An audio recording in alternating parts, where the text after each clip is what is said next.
Good afternoon and welcome to today's HFC Phasedown webinar on refrigeration leaks and detection and reduction. We'll be getting started soon, so sit tight and we'll kick off the webinar in just a few minutes. Thank you.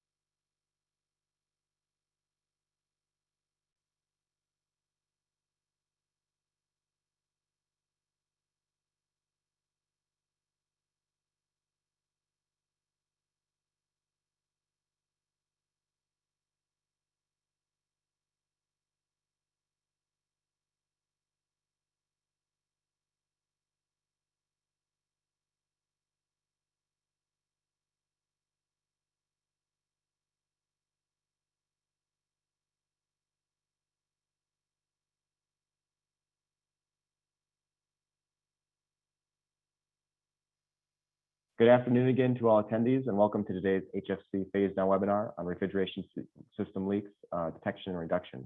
We'll be getting started in just about a minute, so thank you again.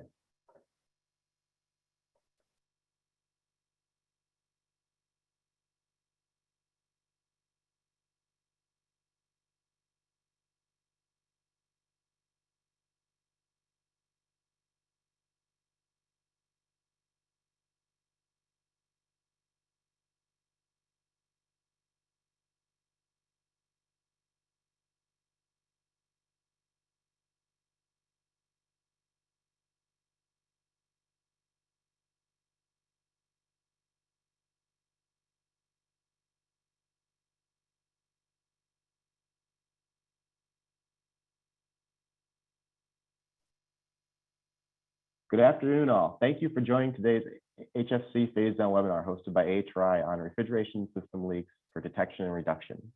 We'll be kicking off today's webinar now, and before we begin, I'd like to introduce a few of our great guests that we will have speaking with us today. First, Kirsty Madlinkwick, environmental engineer and GreenChill program manager, has worked in various sectors before coming to the US EPA and managing GreenChill. Most recently, he worked for 3.5 years at the California Air Resources Board, implementing an incentive program for cleaner agricultural equipment and ensuring cap and trade incentive programs benefited disadvantaged communities. Prior to that, he worked with major automakers and state agencies to plan hydrogen fueling infrastructure for fuel cell electric vehicles.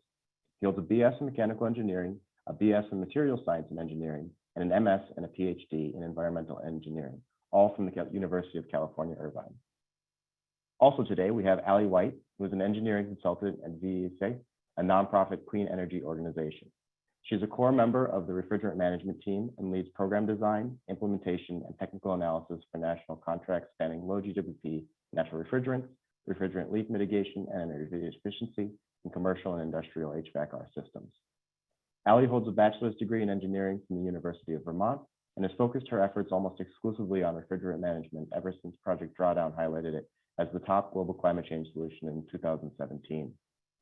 Also joining us on the OEM panel is Augustus Cardona-Chin, product manager at Emerson. He's a project manager of leak detection products for the cold chain and has more than 30 years of industry experience in manufacturing, training, technical support, and product management of HVAC/R components.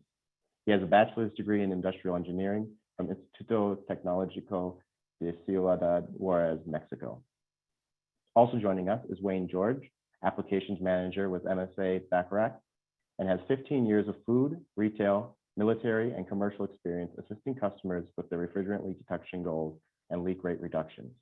Having overseen hundreds of installations, a cradle-to-grave approach of ensuring the right products are specified, installed optimally, and maintained correctly is adopted to ensure and maximize the effectiveness of every installation. Finally, we have Clay Rohrer with Hussmann Corporation and Director of Connected Solutions. He's been in the refrigeration industry for 23 years in a variety of roles in engineering, innovation, business management, and most recently focused on transforming the industry from emergency break fix into a data-driven performance-based approach. With that being said, I will now pass it off to Helen Welter-Teranoni, Vice President of Regulatory Affairs, to introduce today's webinar. Thank you, Nick, and thank you to all the wonderful panelists that will be talking about this very important subject. So first, I'd like to just ground everybody on why we're talking about this today. So Nick, if you don't mind going to the next slide, we'll just talk a little bit about the American Innovation and Manufacturing Act. You can keep going, Nick, thank you. So for those of you who are unaware, the American Innovation and Manufacturing Act, or the AIM Act, and the Kigali Amendment to the Montreal Protocol phase down the consumption and production of HFCs. So don't be fooled by the word consumption. Consumption is production plus import minus export. And so that's actually, they're both terms that refer to the supply of HFCs. So compared to a 2011 to 13 average baseline, there is a 10% reduction underway right now. In 2024, there will be a 40% reduction, and you can see the reductions after that, all the way to an 85% reduction in 2036. Nick, you can go to the next slide. So with those reductions of the supply of HFCs, so those are HFCs that are used as refrigerants and such, you can see where it would be very important to reduce the demand side to balance that off. So there are a number of refrigerant management regulations out there that kind of help with this, that limit the amount of leaks that are allowed before repairs must be completed. There's also requirements around the recovery of refrigerant at the end of life. And the reuse of refrigerants through reclaim or recycling, generally in the automobile industry. And under the AIM Act as well, there are further demand side reductions allowed. Anyone is allowed to petition the EPA for an equipment-based control, so a sector-based control. AHRI has actually submitted 5 or 6 petitions at this point, and those are among the dozen or so that have been approved by EPA, and that will be EPA will be moving forward with rulemaking process around limiting the global warming potential, the GWP of the refrigerant in a certain time frame. So, for example, for refrigeration equipment, the focus has been in the States with a 150 GWP limit in 2022 in California. At EPA, the focus has been more around the Significant New Alternatives Policy Program, the SNAP rules, 20 and 21, around a 1,500 GWP limit or just under that. And in our petitions, we've asked for a first step around that 1,500 GWP limit and a second step in 2026 with a lower limit. So that the idea of that is to reduce that demand side to correspond to the phase down of that supply side. Other things that can be done to reduce demand are to reduce the charge size of refrigerants, retrofit to a lower global warming potential, and use low global warming potential refrigerants in new equipment. Thanks, Nick. You can go to the next slide. So these sector-based controls we've talked about here a little bit. Again, they have a global warming potential limit associated with them, GWP, and separately, another option has been in the past. The SNAP program has used essentially a HFC or refrigerant blend bands in SNAP rules 20 and 21. And you can go to the next slide, Nick. So just very quickly, in case, again, you're not aware of the AIM Act, the AIM Act allocates supply to different entities that were selling HFCs in 2020, and they're split up based on the average supply that people had in the market from 2011 to 19. And you go to the next slide, Nick. So this phase down is designed specifically to create an economic imbalance between supply and demand. So with reduced supply economics, as we've all seen during the pandemic, we see scarcity and we see increased prices. Nick, you can go to the next slide. In Europe, I just wanted to give this as an example. We saw price increases as much as nearly 10 times that of the original price during their 37.5% step down. So in the 40% step down in 2024, we anticipate that we'll see the same kind of challenges. The other thing that we saw is that surprisingly, with maybe 6 months or a year's warning or less, companies, retailers, and others were unable to access refrigerant. So they were unable to purchase what they thought they would need for normal operation. And they had to very, very quickly pivot to think about things in a new way. Nick, you can go to the next slide. And what we found, and we won't go into these with too much detail, but without regulations, we've found that there is a mismatch between supply and demand. So if there were no regulations today in place, we would see the demand of HFCs continue to grow. And those are the bars that you see on this graph. And then you see the black lines, that those are the step downs under the AIM Act. So we would be far away from where we would need to be without any sector-based demand regulations. Nick, you can go to the next slide. So this industry has thought a great deal. I spent a lot of time with other stakeholders thinking about how to proceed with an orderly transition. Nick, the next slide.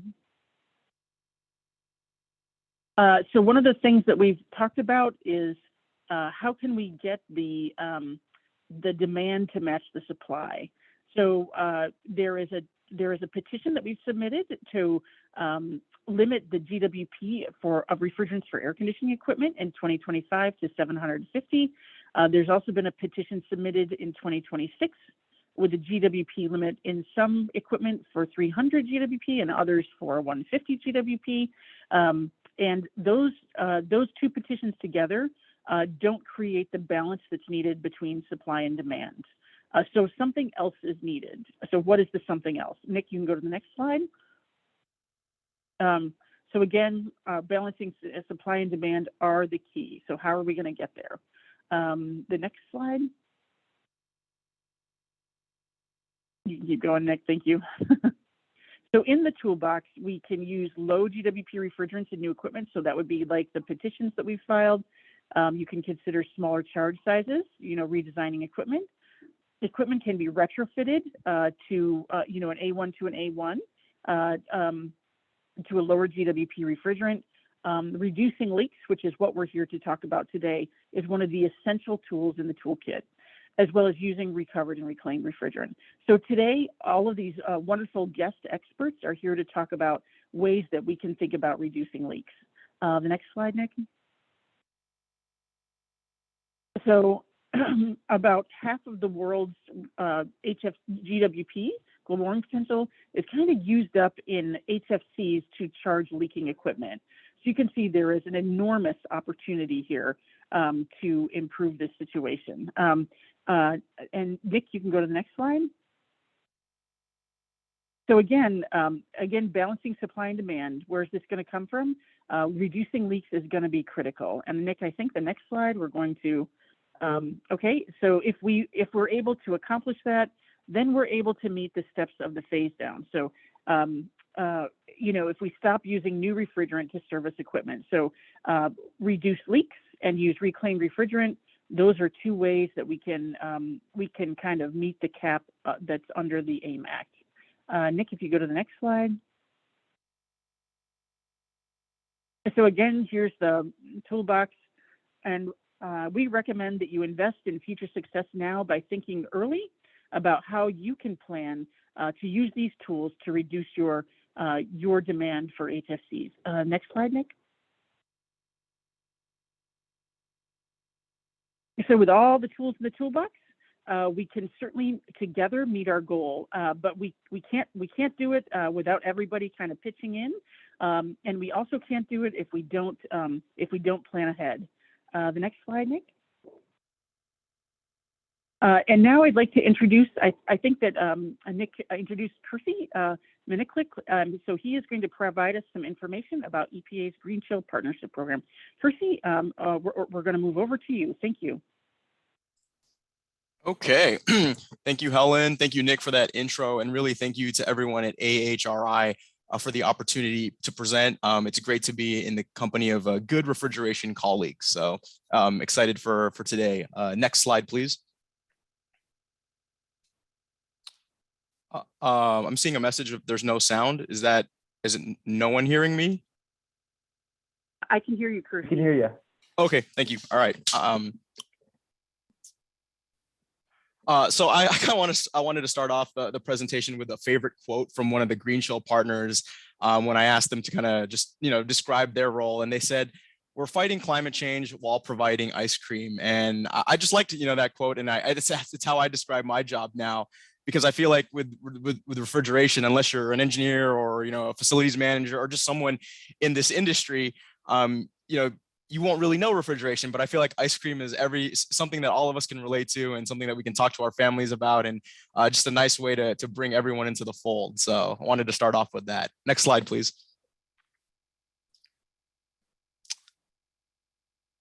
Okay, just a small little overview. For those of you that haven't heard of the GreenChill voluntary program, I'll give a quick little synopsis.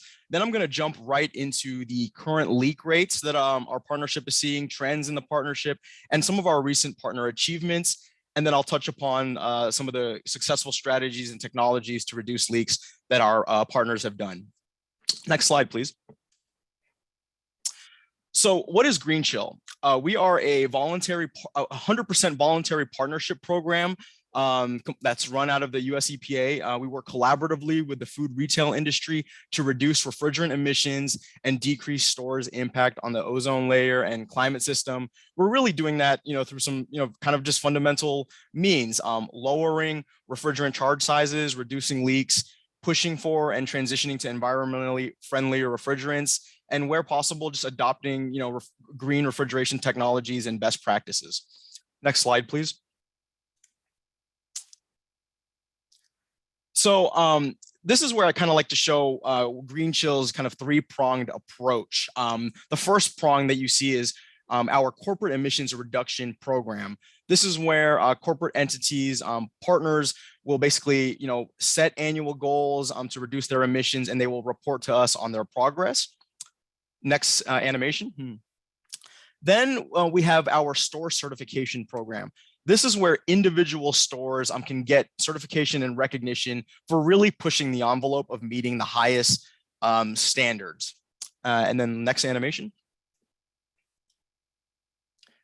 And then our third prong is our advanced refrigeration program, where we're promoting advanced refrigeration technologies, strategies, and practices. Next, please. So simply put, the corporate emissions reduction program, the core focus has been on today's existing stores. What can we do to find leaks more quickly and prevent leaks from happening in the first place? Next, please. And then, the store certification program, that was kind of established with the goal of what can we do to test out, the latest technologies, design leaks out of supermarket systems and find long-term solutions. And so, again, that's where we're, really almost piloting and trying out, key advancements. Next, please. So this is one of my favorite banners and graphics here in the partnership. These are our current partners today. I'm super proud of this nice list. And then just want to give a shout out. Our newest partner, Stop and Shop, joined on my birthday, ironically, last year in October. So next, please. And as I alluded to 2 slides ago, this is our store certification program where certified stores are really demonstrating their leadership in refrigerant management. These stores are not using ozone depleting refrigerants. They have got some of the lower refrigerant charge sizes and leak rates compared to average food retailer stores. I do want to note that any food retail store in the United States can apply for GreenChill certification, even if their parent company is not yet a corporate partner. And currently we offer certification levels at in 3 levels: silver, gold, and platinum. Next, please. All right, so let's kind of jump into current leak rates, trends, and achievements that we're seeing in the GreenChill partnership. Next, please. So the GreenChill was founded in my senior year of high school in 2007 with just seven founding members, the food retailer members, 4,500 stores. And I'm proud to say that in over a decade, we are now at next, please. We are now at almost 30 partners encompassing 13,000 stores in the US, which is roughly about a third of the food retail industry. Next, please. In terms of leak rate, what we've seen in the partnership is that we have, basically we have been around half of kind of the accepted industry average of about 20%. You're seeing that here kind of hovering around 13%. So we've, again, always been kind of half of the industry, but I want to dive into and sort of unpack this curve and note that during, this duration from '07 till now, our existing partners are continuing to achieve, this lower leak rate while they've been acquiring new stores, while they've been expanding. And at the same time, we've also brought on new GreenChill partners, again, who are continuing to improve their leak rates. So wanted to make sure we kind of unpacked what's behind that curve. Next slide, please. Wanted to show you just this kind of pie chart. This is a profile of the installed refrigerants for 2020 in our partnership. As you can imagine, from 2007 till now, we've added new partners. The profile of the refrigerants has changed. So this pie chart has definitely evolved over time. You can also see kind of the dwindling of R22, of course, due to the phase out regulations that started in 2010. And then we also see there is definitely an opportunity still in our partnership to further transition to lower GWP refrigerants. Next slide, please. Of course, I got to throw a little bit of geography for the folks here. This is a map showing our over 600 GreenChill certified stores, and you can see kind of the certification levels that the stores have reached, and just a nice geographic spread across the country. Next slide, please. Okay, so let's move on to just some of the strategies and technologies that some of our kind of partners have been employing to reduce their leaks. So what I've done is I've kind of looked at the partners that were recently recognized in our annual GreenChill recognition ceremony. They kindly shared with us some of the strategies that have worked for them. And so I've kind of compiled that here.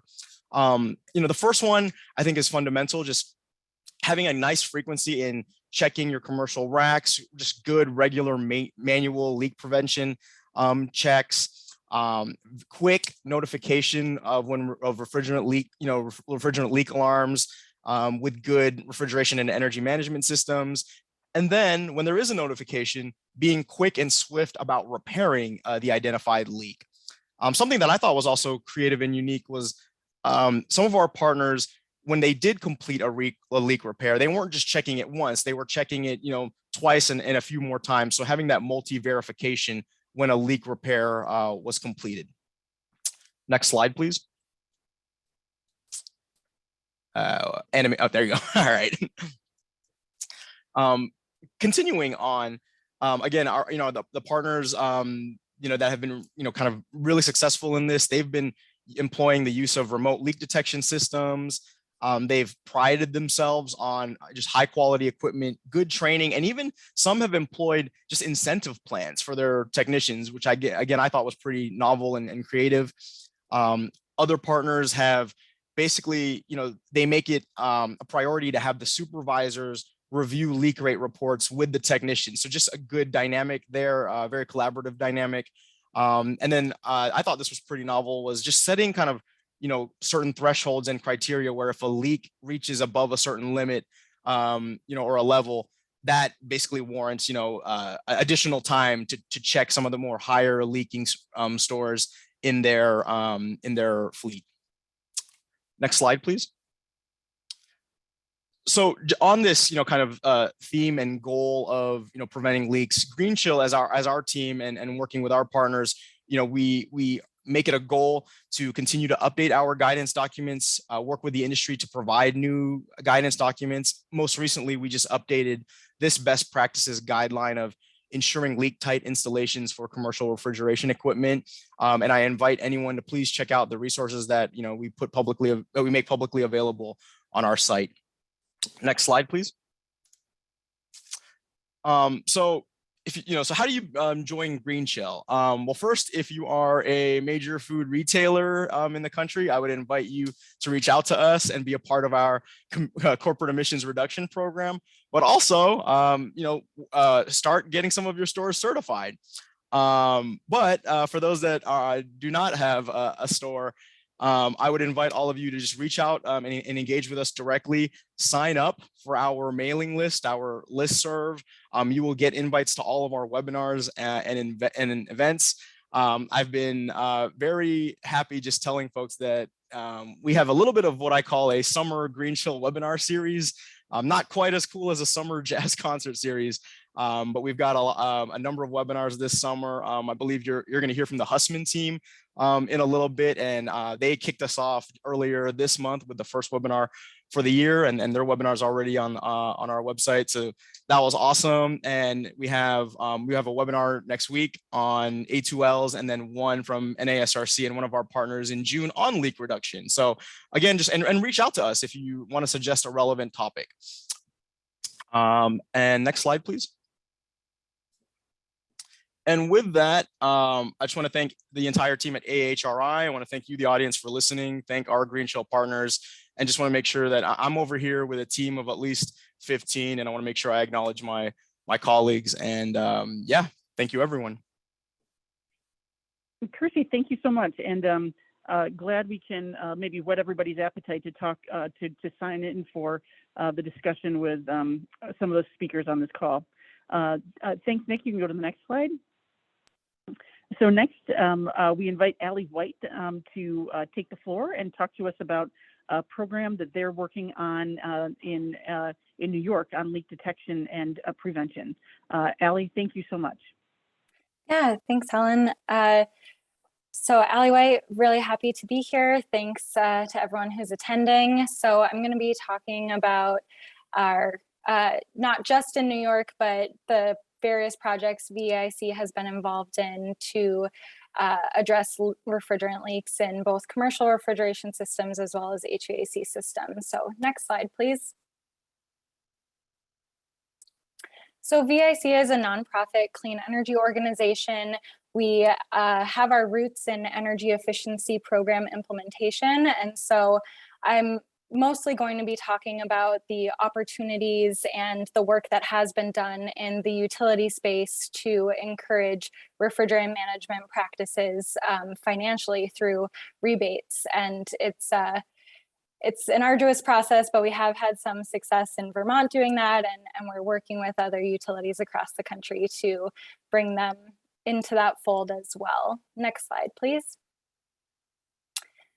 So as I mentioned, VIC operates the Efficiency Vermont Energy Efficiency Utility, as well as the DC Sustainable Energy Utility in Washington, DC. And then we do work directly with businesses as well to help them access utility rebates, to help them plan refrigerant management strategies and projects. And we do technical analysis as well for energy savings and carbon savings. Next slide, please.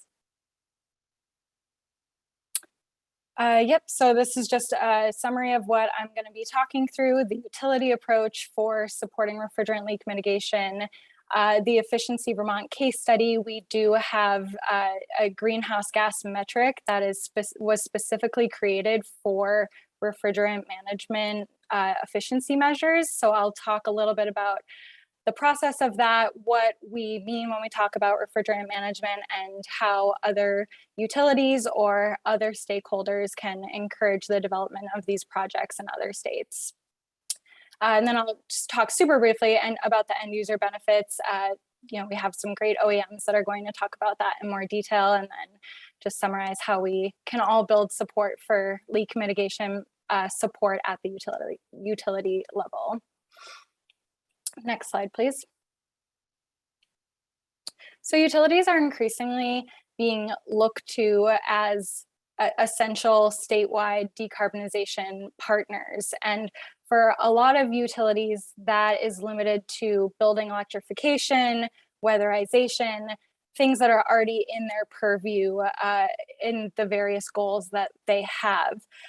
We've made the case in Vermont and elsewhere that refrigerants are 4 to 6% of total state emissions. They're typically lumped into industrial processes rather than building emissions, but obviously, as we all know, they are on-source emissions of buildings. And so they really are the low-hanging fruit of greenhouse gases that utility efficiency programs that are switching to decarbonization metrics could be going after. and just also being conscious that utility heat pump programs are adding significant refrigerant loads to buildings. I know we're talking about commercial refrigeration here, but a lot of the same principles apply to HVAC as well. And so really what we've seen in Vermont and demonstrated is just that there are energy savings associated with most of our refrigerant management measures. And so when you combine the energy and the non-energy savings, it really is an ideal bridge for utilities to go from strictly looking at kilowatt hour savings to broadening that to greenhouse gas savings as well. Next slide, please. And so diving into the Efficiency Vermont case study, what we looked at, we really define refrigerant management as a four-pronged approach: proactive refrigerant leak detection and repair, refrigerant retrofits to lower GWP refrigerants, natural refrigerant systems where applicable, and then reducing the system charge size as well, either through having a glycol loop or otherwise designing systems to have a smaller refrigerant charge. And that's just a very simplified version of how we calculate the non-energy greenhouse gas savings. And then energy savings, we have been able to calculate for all of these measures through OpenStudio modeling. Next slide, please. So our path to supporting refrigerant management, it really began with pilots through our custom project pathway. So we would work with an individual grocery store to install a permanent leak detection system or do significant sub-metering to parse out the different energy consumption loads within the refrigeration system.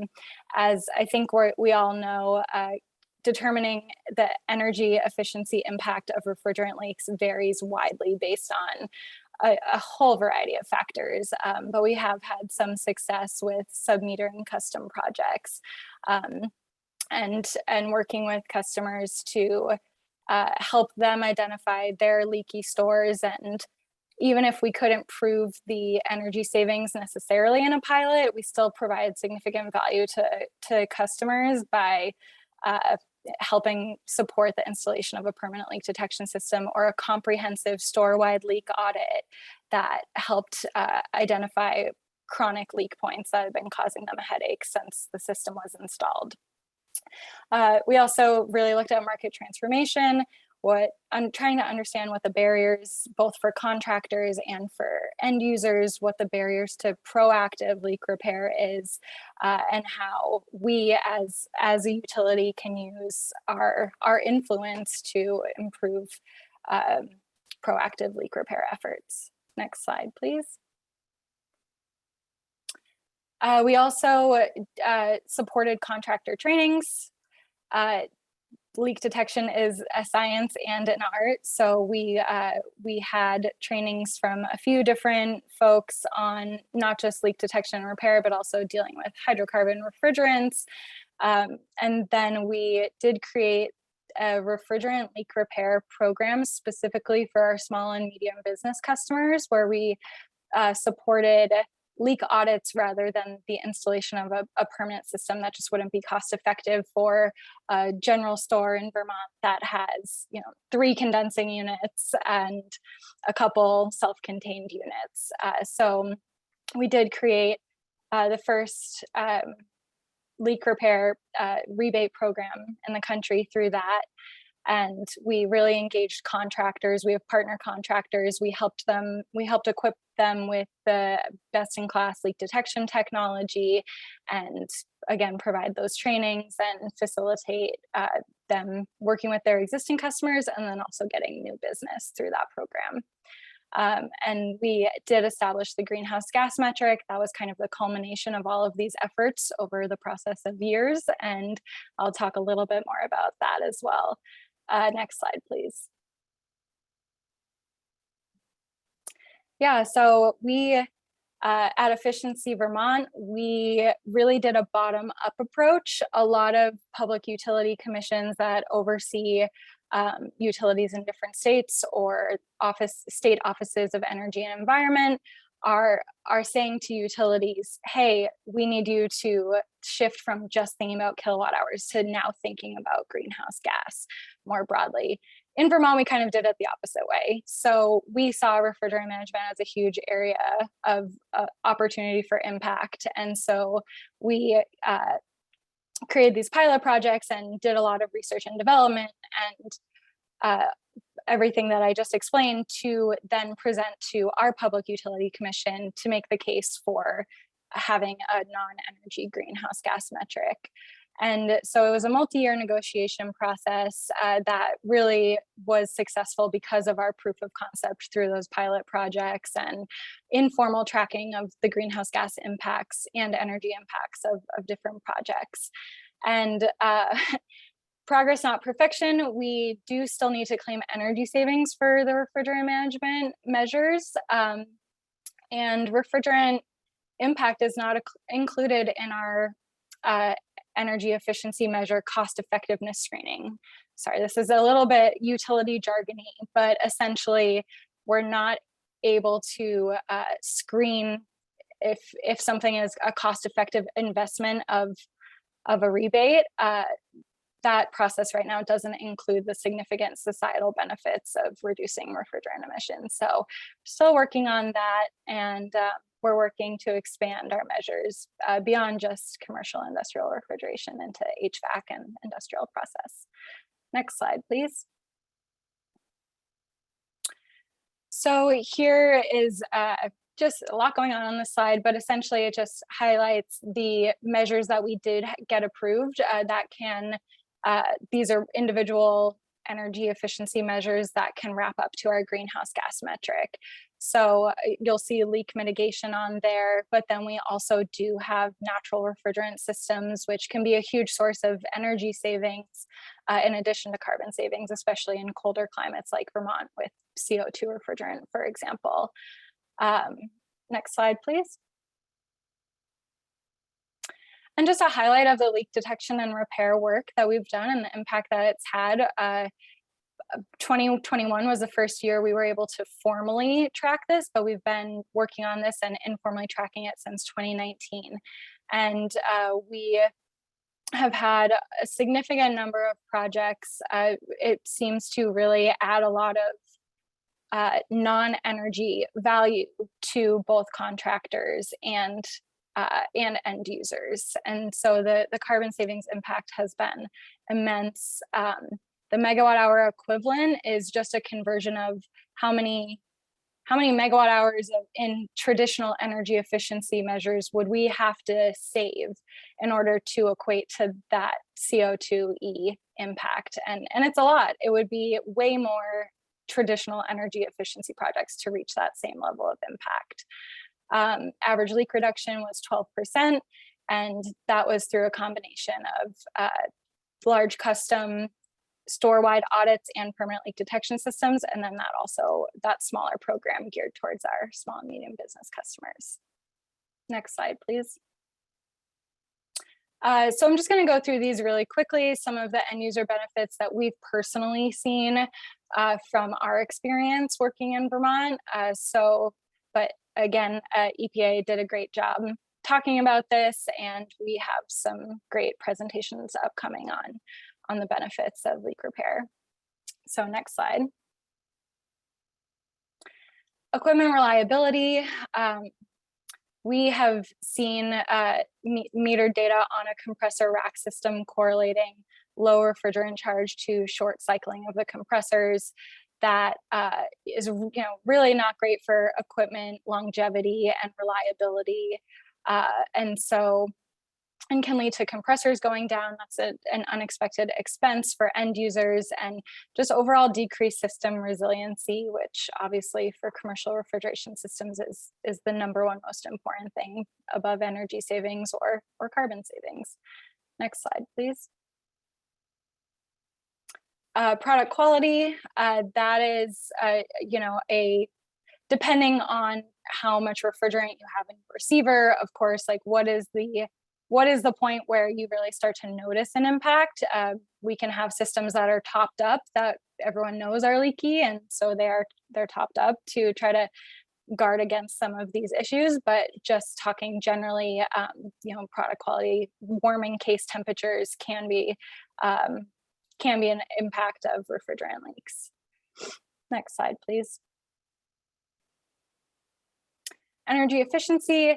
So as I mentioned, we have some good meter data, especially on smaller condensing units that experience refrigerant leaks. We were able to see spikes in energy consumption and the effects on different operating conditions and warming box temperatures at that small scale, able to see that really clearly. We are participating in a utility measurement and verification project currently in another state, looking at large grocery refrigeration systems, doing pre and post metering with a comprehensive leak audit in between to try to understand, can we parse out some of those energy savings on a mass scale. We have 5 stores participating in that study, and it's expected to wrap up in 2022. So looking forward to seeing the results of that. Next slide, please. And anecdotes we've heard from end users, a lot of stories of permanent leak detection systems preventing catastrophic leak events. Huge, that's invaluable. We care about energy and environmental impact, but that it has been consistently the most valuable component of the work that we've done, that we've heard. Similarly, we have customers where leak rates were keeping them up at night, and with the installation of a permanent leak detection system and really like going in and with high quality equipment with trained technicians, identifying leaks that have been there since the system was installed improperly, then it has just made a huge difference in that store's resiliency. Next slide, please. So how can we all build support for refrigerant management efforts at the utility level? Most utility energy efficiency programs do have a custom project pathway, and so there are typically energy savings associated with any of those refrigerant management measures that I've mentioned through either energy modeling or metering. And so it's always worth asking if it's something that a utility can look at either for energy savings alone or also greenhouse gas savings potential. A lot of emerging technology programs, these types of pilot projects are a great fit for. And then, the standard things at the retailer level, really trying to create value propositions. And so just we're all here talking about the many benefits of leak detection and repair. Next slide, please. And I'll just wrap up with just by mentioning that we do have parallel efforts on the HVAC side, specifically with variable refrigerant flow VRF systems that are increasingly being promoted in building electrification efforts. They have extensive piping runs, high refrigerant charges, not dissimilar to a grocery store system. And we're working with a NYSERDA project to determine best-in-class leak-tight installation practices, as well as piloting some predictive monitoring for larger systems to try to identify when a leak has occurred and get someone out there ASAP to get it fixed. And I think that's all I have. Allie, thank you so much. Sorry about pigeonholing you to New York. Because you've done some great work in Vermont. And we definitely want to have further conversation with you on the air conditioning side, because again, we all have to work together for this phase down, and it's not going to work if everybody is not able to do their part. And I think this root cause approach that you've taken around the refrigeration side is just going to be incredibly valuable in looking at the air conditioning and heat pump side of things. So this is just wonderful. More great work, and thank you for presenting today. And with that, Nick, if you'll go to the next slide, I'd like to invite we're going to have a discussion with our panel around the available technologies today. We have a couple of different companies represented this afternoon, and they're going to talk about reducing leak rates in existing equipment. Over the past few years, unfortunately, it's been a little bit eclipsed by the pandemic. There's just been some absolutely wonderful work around leak reduction technologies. And Allie's given you a little bit of a preview of it, as did Kersey. And so if we can go to the next slide, Nick, we're going to start our discussion here, talking about the cold chain dynamics. Sorry, you can go to the next slide, thanks. Talking about the cold chain dynamics, challenges and opportunities. So with that, I'm not sure who's going to present this one. Sorry to have this be a mystery. We're going to have a great surprise here.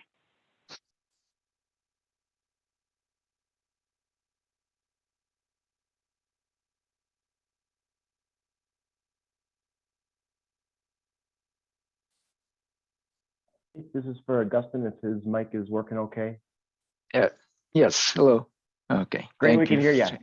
All right. Thank Had a you. little bit of a... Thank you. Oh, thank you, Augustine. Thank you. Yes. Thank you, everybody, for joining us. Agustin Cardona here with Emerson. Well, cold chain dynamics, lately, as we have been speaking, one of the big things is leak detection. Leak detection is at the forefront. It's becoming an expensive proposition if you have a leaky store. And along those lines, some of the cold chain dynamics, the challenges, the opportunities. Cold chain is really not just in food retail. There's a lot. It's involved in many different fields. Lately, the last couple of years, people that didn't think about refrigeration became aware of it because of the need for refrigeration on the COVID vaccines. There's been changes in shopping behavior. People, for a while, they were not going to the store. They were using pickup services and things of that nature that made some stores increase the refrigeration footprint because now they had to add storage at the front of the store for all those orders that were coming in. Of course, regulatory compliance, that has been at the forefront of changes, as was explained at the beginning of the discussion here, the drawdown on production and so forth. Another point that's a need is, of course, energy efficiency. And we all are aware that energy is getting to be more expensive. So that also is affected by leakage, refrigerant leakage.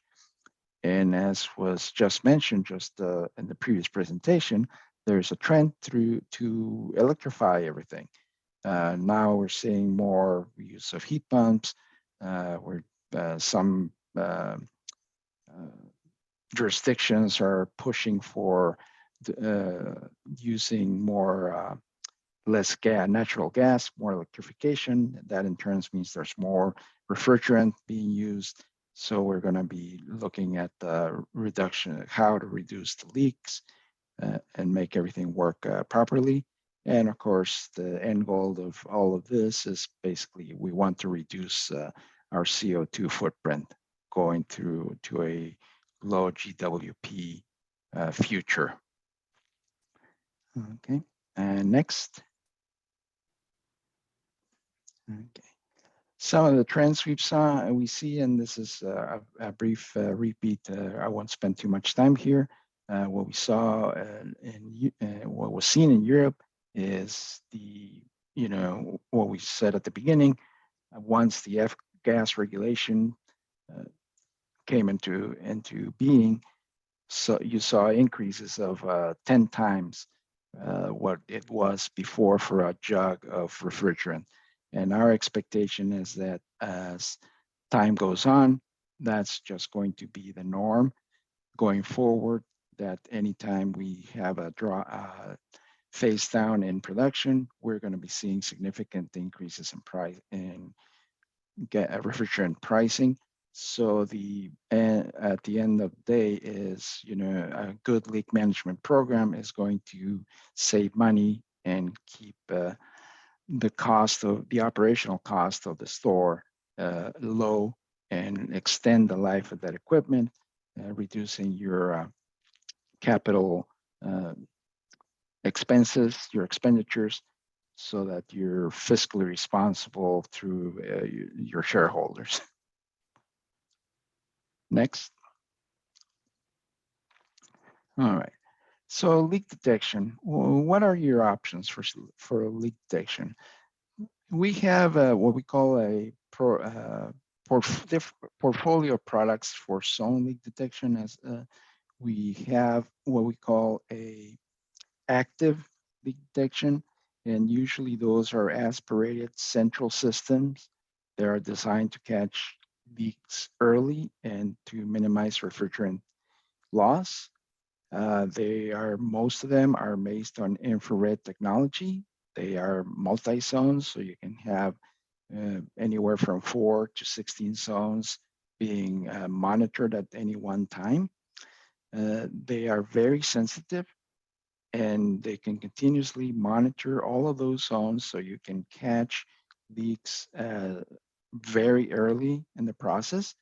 They have some features, some additional benefits that can give you audible alarms, or they can communicate through Modbus or BACnet to a central building management system, and thus notify your service personnel that there is a leak occurring in any one given area.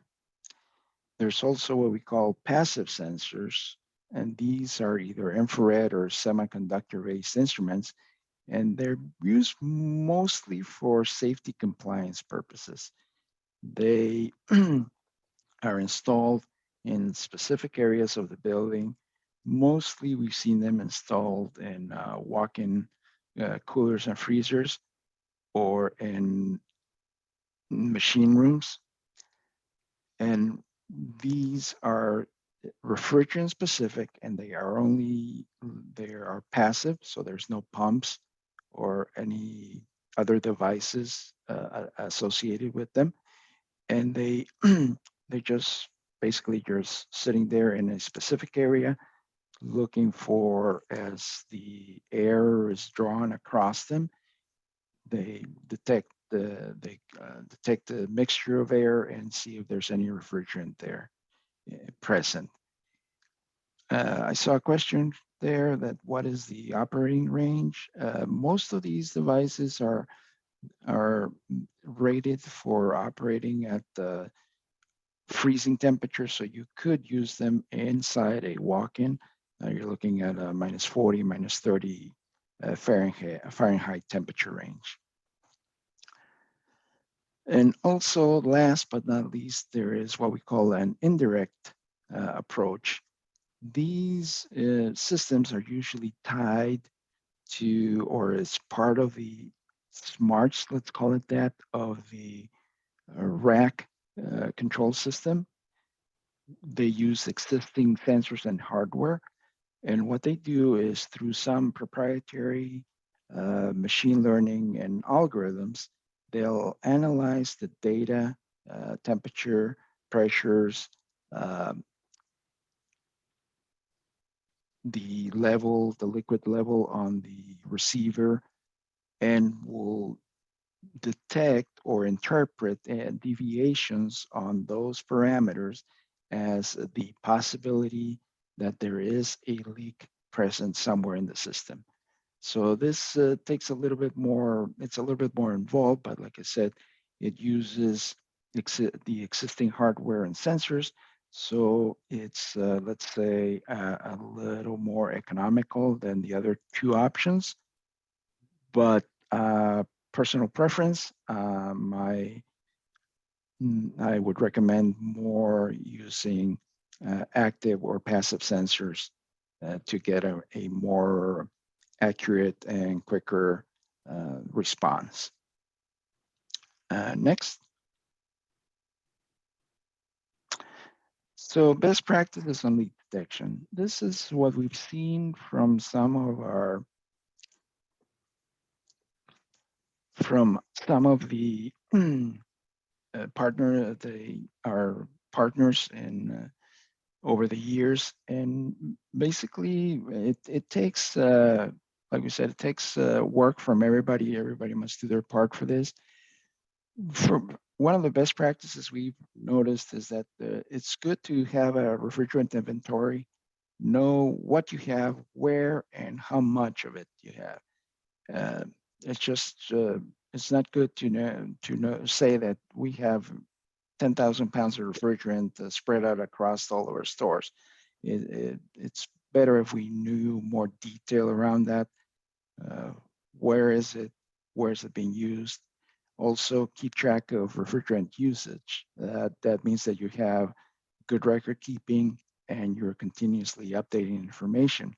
That lets you know where your refrigerant is being consumed and what your biggest offenders are. Also, create a refrigerant management plan. This has to be a commitment from management. Have a leak detection policy. Have procedures in place to meet regulatory requirements, not just pay lip service to this. Really get into the details and work towards those goals. Also, work toward lowering the refrigerant leak rate. Repair leaks. Try to do them as quickly as possible. Don't just live with it. You know, as we had mentioned, some other panelists have mentioned, don't just top off the refrigerant as you're experiencing leaks. Have a zero tolerance policy for leaks. Detect them, do inventories, use your available technology, both fixed and handheld detectors. Conduct periodic walkthroughs, see where if some of the cases are leaking or not. Prevent leaks, update the equipment, use updated equipment. There comes a point, you know, that it's not, especially on small condensing equipment, there comes a point sometimes that it's not feasible to keep repairing it, especially as refrigerant costs go up. And if you have a piece of equipment that's using some of the more expensive refrigerants, you have to do ROI analysis to see if it's time to replace the equipment. Another point that was mentioned earlier, track the performance, see if you're seeing more cycling, more electricity usage. That might be an indication that you have bad equipment somewhere that's leaking. And set company-wide goals. We want to reduce our refrigerant usage by X, Y, or Z number, but make that clear to everybody in your group that this is what you're working towards, and have that become an objective, something reachable that people can work towards. And that will go a long way towards helping you reduce your leak rate. Next. Thank you. Appreciate it. Appreciate your time.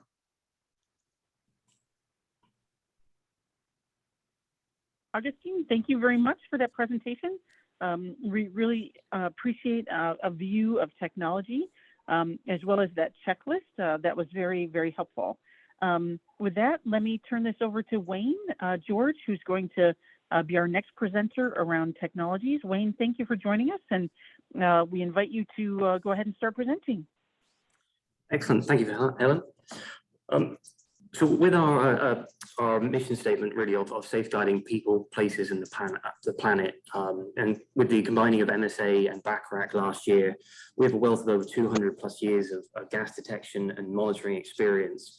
and vast experience in working in many different applications, whether that's as sort of Augustine has sort of outlined, whether that's in the diffusion, sort of what the passive sort of style systems, which are generally speaking both focused around that safety applications, or more as a sort of focus on today around those more active systems or the aspirated units, which really the outstanding feature that they really have with regards to emissions reduction is the non-dispersive infrared technology included in there that really allows us to have a very low minimum detectable level, which is really very important when looking at reducing emissions, because low-level leaks really form the vast majority of refrigerant losses. So identifying those, fixing them quickly is a very important sort of part of that. We've sort of utilized this sort of technology with many clients and customers to ultimately help sort of achieve sort of some best-in-class leak rates, certainly sub 10% sort of leak rates across their enterprises, and really that net result of that as well is also going to be significantly reducing their refrigerant cost spends, and that's only really going to get accelerated further as refrigerant costs rise, or as we sort of seen on a few of the other slides going through that F-gas transition with large spikes in refrigerant costs. If the same is seen here, there can significant accelerated chances for savings from that standpoint as well. If we go to the next slide, that would be great.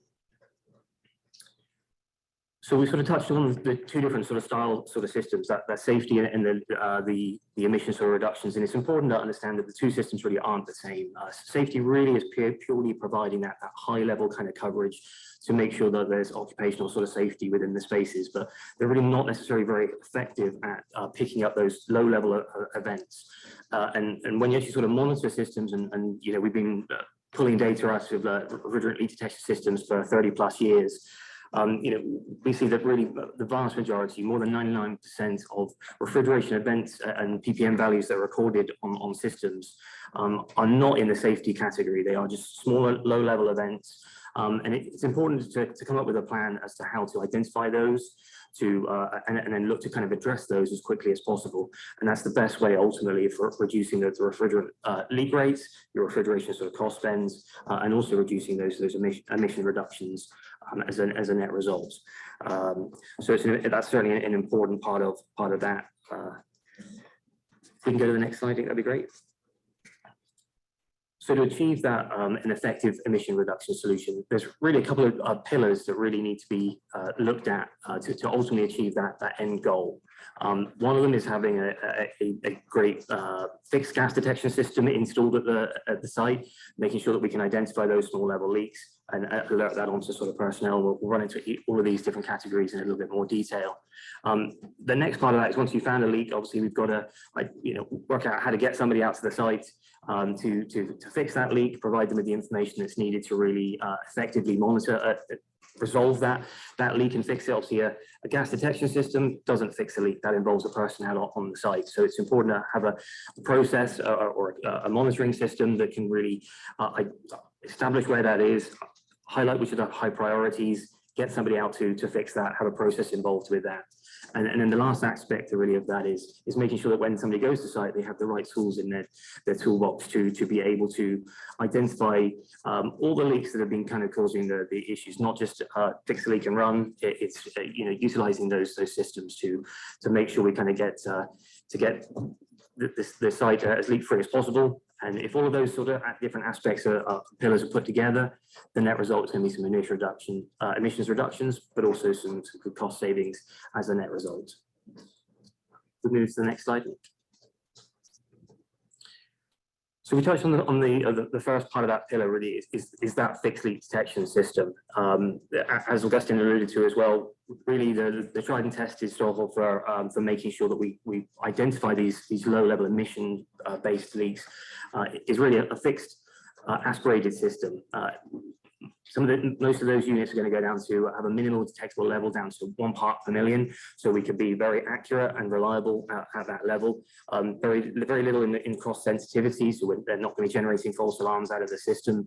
And we'll reliably and repeatedly be able to identify those low level events and also enunciate that back up through the food chain, whether that's through beacon sounders at the site level, tying into BMSs, or connected through cloud-based solutions to alert personnel to roll trucks or whatever that may be. From there, obviously the installation aspect of that is very important to make sure that the application requirements are achieved. So, we're always proponents of making sure that we utilize the system, they come generally in 4, 8, 12, and 16 zone systems. Trying to use as many of those zones as possible kind of really gets the best value out of that system. You have the cheapest cost per zone of kind of coverage at that particular point. So kind of getting that coverage put across the store really allows us to effectively identify those low-level leaks and be able to pick up the highest percentage of leaks across the store that we're able to. Also looking at sampling points. So rather than just running out one line and just having it ambiently sort of put in a generic sort of area, waiting for pulling that refrigeration, that air sample back, analyzing for refrigerant.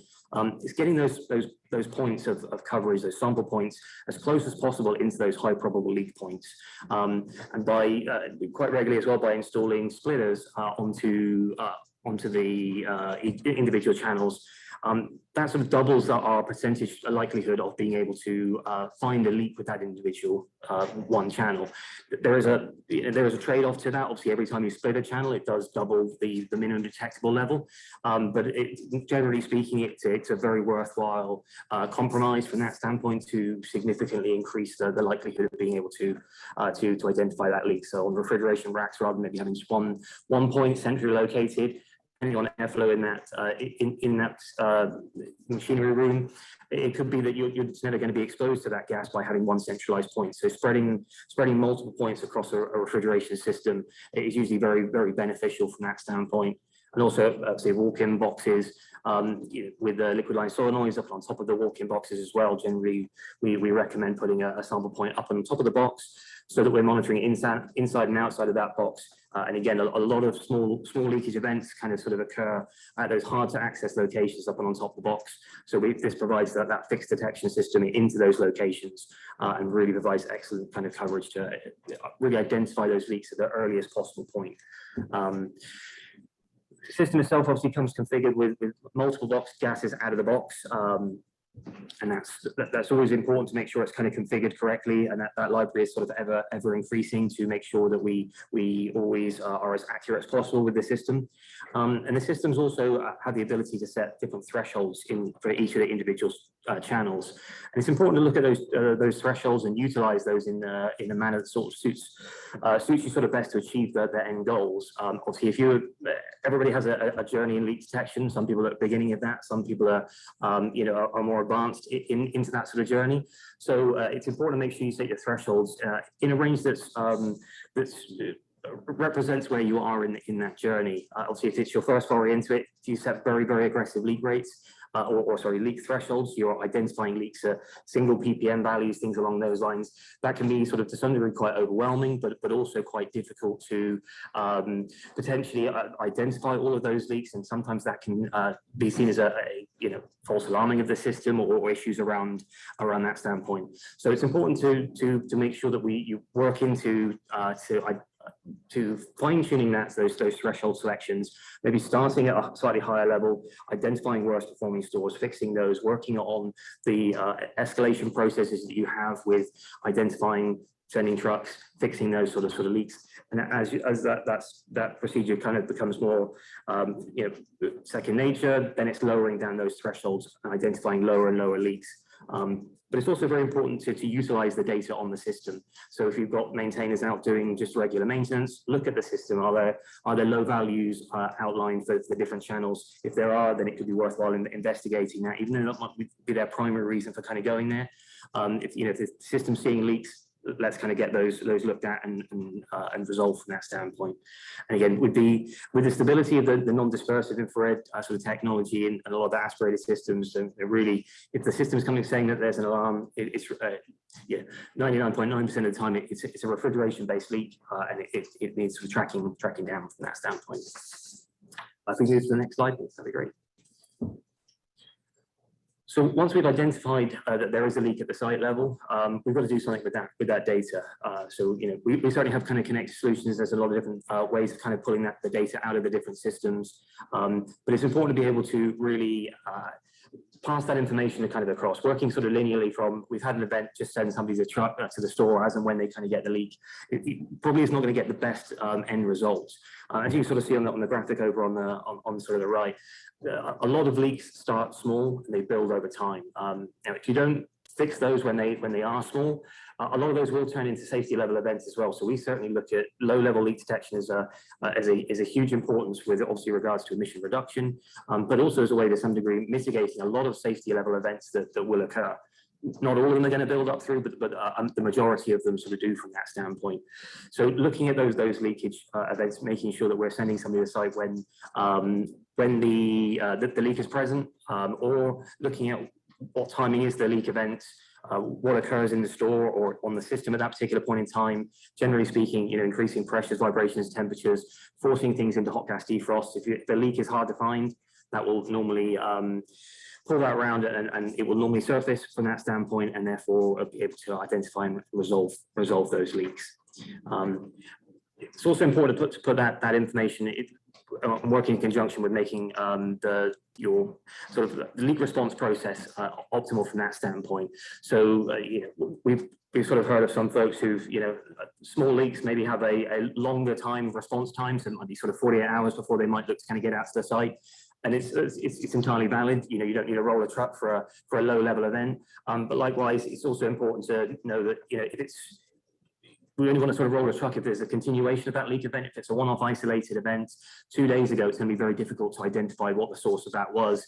So we always recommend to folks look at the data, make sure are there patterns, are there trends that can be sort of pulled about that, and certainly having a connected based solution with access to those graphs really provide a lot of information from that standpoint that can really be utilized to optimize sending folks to store. And certainly the goal is always to, when we if we roll somebody out to fix a leak, we always want to be successful at that. That is the real goal of making sure that we're reducing the leak emissions from the stores from that standpoint.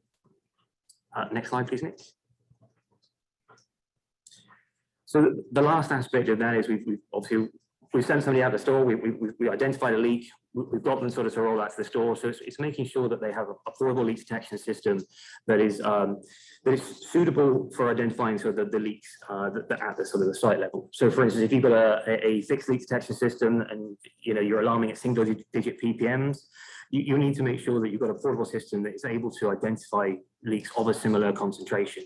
Otherwise, if you have a small handheld unit that maybe only picks up at 50, 70 ppm, whatever that may be, you're never going to find those low level events. So we always strongly recommend sort of like a low MVL sort of unit. And again, we have sort of systems that really are the exact same aspirated unit in a portable sort of carry case. That again gives that low single digit 1 ppm minimum detectable level, so that really guides you to those leaks, helps you very simply and easily pinpoint those events. Again, but it being battery operated, it's very easy to kind of conduct multiple leak checks of multiple sort of stores, without the need for continual battery recharges and things along those lines. And the internal filters within the unit again provide that inherent zero that's required to give us those single digit sort of ppm values. And I think it's also important as well, once if you go to a store because a leak's been identified, you do a leak check, somebody finds a leak, fixes a leak, and that's great. But to continue that leak check at that particular point in time, make sure there aren't any other leaks.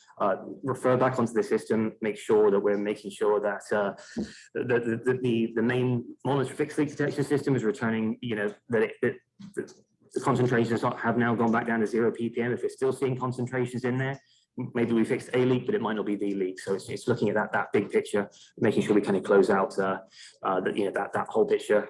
So again, the goal always is to find and fix all of the leaks at the site level to remain as leak-free as possible, identify and fix those at the lowest level from that standpoint. Next slide, please, Nick. I think that's everything from my end, but if anybody's got any kind of questions, happy to take those offline or answer in the Q&A afterwards. Wayne, thank you so much. You kind of broke it down a little bit different way, so we appreciate that, and we appreciate that there are differences in kind of thresholds and how much you can detect or how low you can detect. So thanks for that information. With that, Clay is going to wrap us up with this final presentation. Clay, if you don't mind, we invite you to go ahead and walk us through your presentation. Perfect. Thanks, Helen. You may think a Hussmann guy might be sharing best practices and OEM design for leak reduction, or maybe even service technician best practices in finding leaks. But actually today I'm going to talk about a new technology to drastically reduce leaks using advanced data analytics. When we looked at the opportunity to reduce leaks, we really found that we had to detect leaks way faster than we do today. Okay. In fact, we found with solutions that we were using, it required drastic labor investment to really get leak rates under control. The problem was really spreading out of control, and fundamentally as an industry, we must do better. We all know why, right?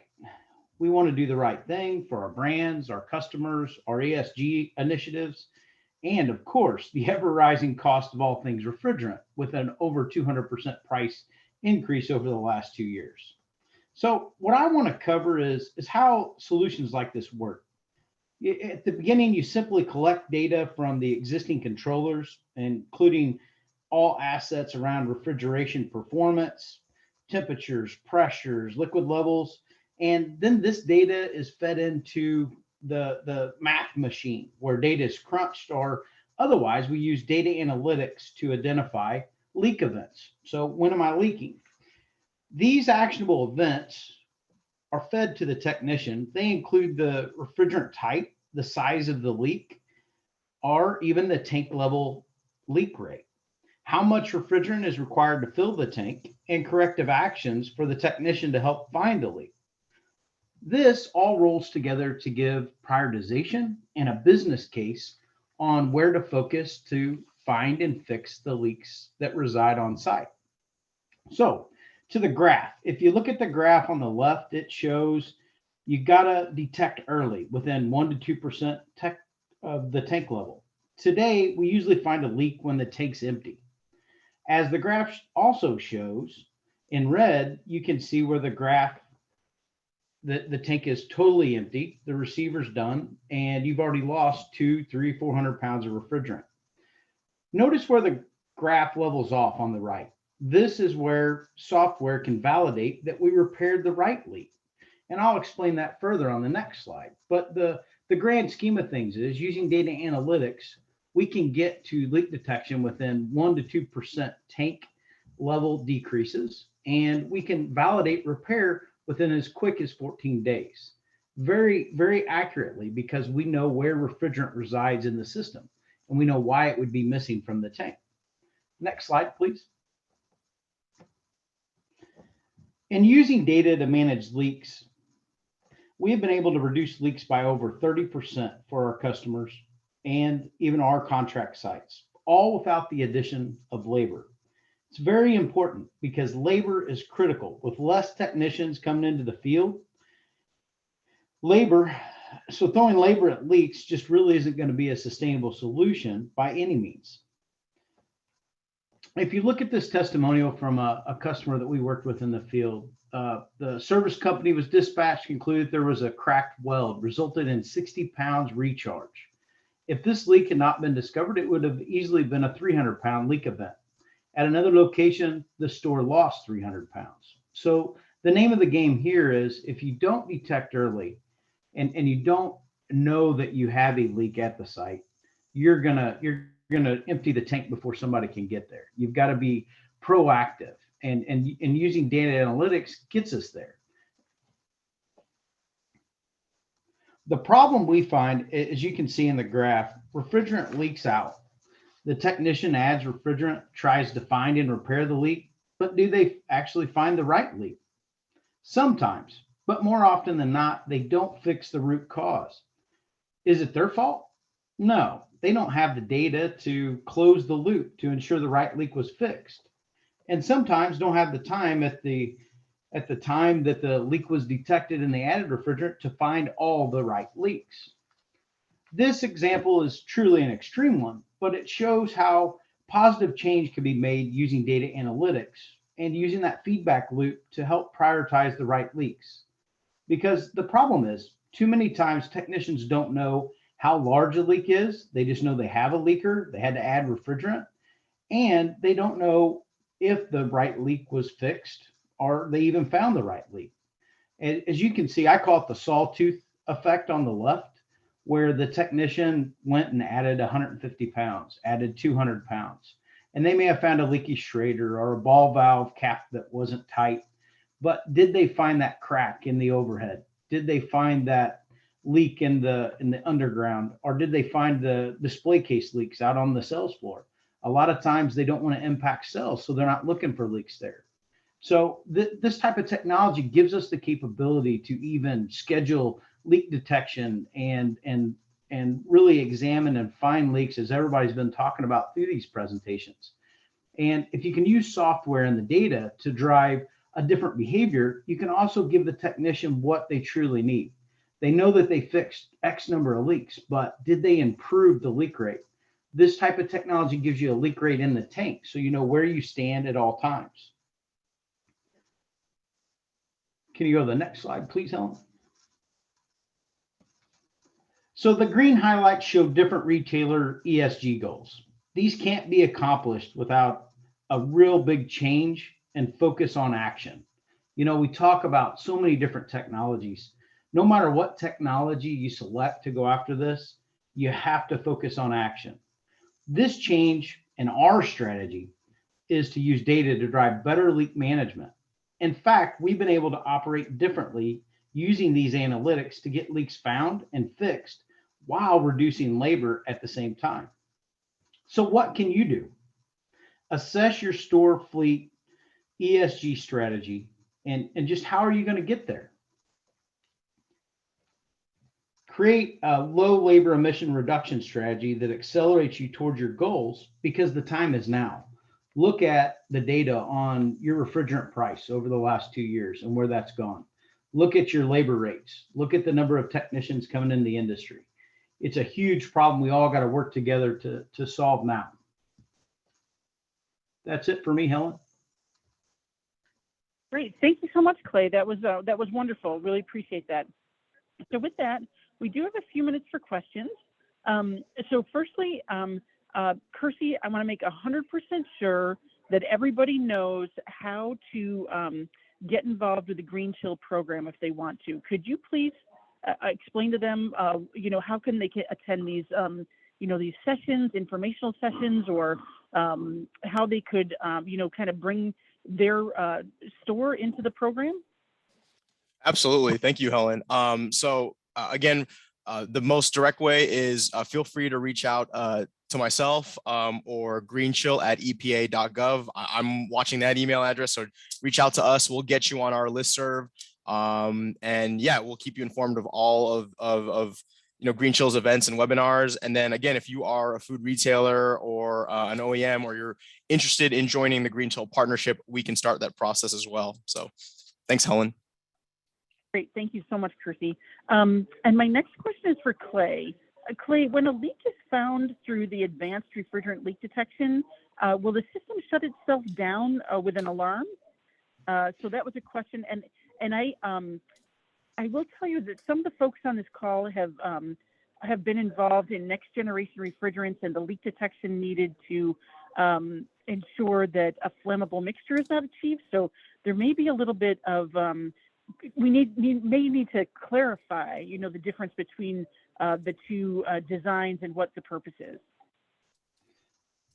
Yeah, Helen, I think that someone answered the question. So if you have safety protocols, you can certainly shut off a solenoid valve. And, if you're using multi-zone leak detectors, like in a walk-in, but typically when using advanced refrigerant leak detection, we're looking at the entire system leak rate, not where it's actually occurring in a walk-in or at a particular rack. So it wouldn't shut the system down. But if you set up your control variables with your multi-sensor detection, you could shut that off. And we could shut it off if we detected a leak.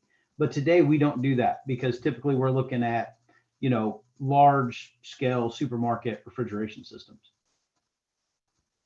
No, great. That's great. And Wayne, I think, one of the, sorry, Clay, that was Wayne. Yes. One of the things that, I think that we need to clarify for folks is yet you know, you talked about how you could do either or with this system, but you know, on the one hand, there are technologies and needs for the safety side of things, and I think that you know, that is internal technology, and we do have some webinars around that if anybody wants to see those, and we did put the link in the chat. But for what we're talking about, we're actually talking about the environmental and cost aspect of this, where, you know, you're releasing refrigerant, you're losing refrigerant. Refrigerant, just on the chat, has gone up by 300% already since the start of the phase down. Some folks have reported to me as much as 500% price increases. So, so you've got a cost element, you've got an energy efficiency element, and so it's not about shutting the store down from a safety perspective. It's more about addressing that leak and being kind of told that that's happening. Is that maybe a way to describe that, Wayne?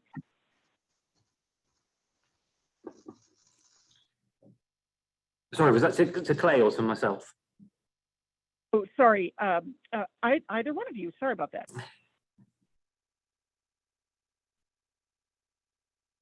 Sorry, okay. can you? Sorry.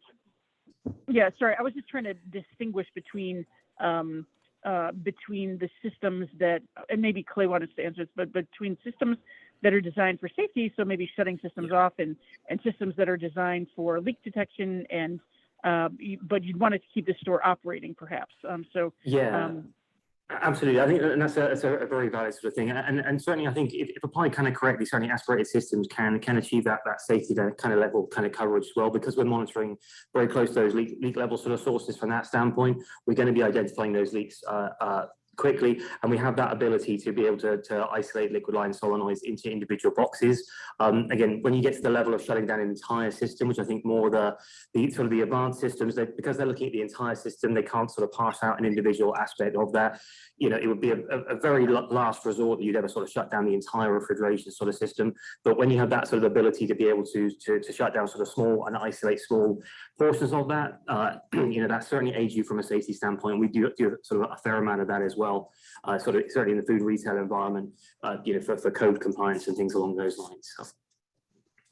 Thanks, Wayne, and sorry about that. Sorry about the confusion. I probably should have dropped that to Clay, but I do have one for you here, Wayne. Is the fixed gas detection system, does it allow for Bluetooth or Wi-Fi technology, or is it all just hardwired? Yeah, so generally at the moment, pretty much everything is hardwired from that standpoint. When you're sort of installing something to have that low level sort of monitoring kind of capabilities, generally you're trying to alarm that back through to somewhere. You know, a lot of people do use them as an add-on from safety standpoint as well. So you know, it's important to have that to some degree hardwired back. We're always looking at different options and avenues, but generally the fixed detection systems at this point in time are pretty much all hardwired. You know, Ethernet, Bluetooth, Modbus, things along the backnet. That kind of sort of thing. Sorry, not Bluetooth, backnet, sorry. Thank you very much, Wayne. So this question's for anybody. So there's a question here around how long we see these systems last. So I think in the past there had been some short-lived technologies that maybe lasted a couple years and might be abandoned. Are we seeing longer lifetimes with these newer detection systems? And I know that, you know, some of these were kind of invented or commercialized kind of right before the pandemic, and so it may be hard to kind of suss out that data. But does anybody have any comments around, you know, has the longevity of these systems increased over time? Yeah, I mean, I think there's always improvements that are sort of been made. I mean, some of the systems have been out there for a little while. Pump designs and things along those lines have been sort of changed from that standpoint. But it's always sort of that trade-off. I mean, to me, the huge advantage of having a pump, an aspirated sort of style system is we're taking a positive air sample back, we're pulling that back, we're analyzing that very, very accurately. It is a maintenance item, and again, the longevity of that can be increased or decreased based upon the maintenance of the system. If you've got a lot of block filters and it's pulling against a blockage, that's going to decrease the life of that particular unit. So I think if, as long as systems are maintained sort of correctly from that standpoint, again, maintenance generally is very minimal, but it does require sort of some from that standpoint.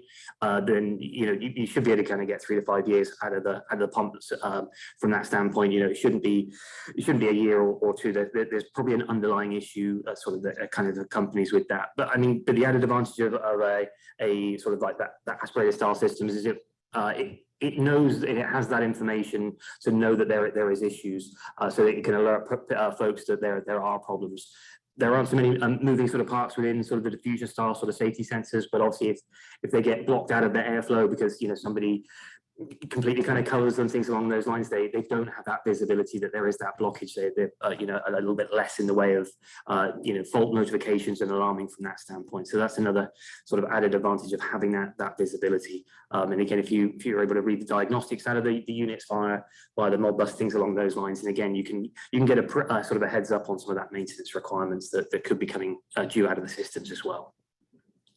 No, that's fantastic, Wayne. Thank you. Yeah, I would imagine the electronics could tell you that you need to maintain. So that's really fabulous. Thank you.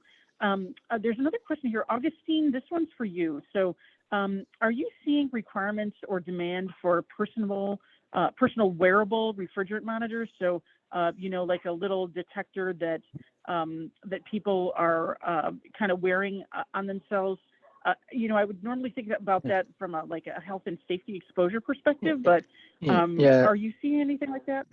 Not really on the refrigerant side. I see, how you're looking at something like when people go into confined spaces and they have like a CO2 monitor or methane or something like that, people that do repairs in tanks and silos and those types of situations.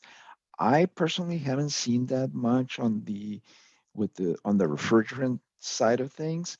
Theoretically, refrigerant does displace oxygen, so you could walk in, like on a walk-in cooler or walk-in freezer. Theoretically, you could have displaced the oxygen in there, and you walk in and faint or things like that. But I have not seen requirements around a specific wearable detection device.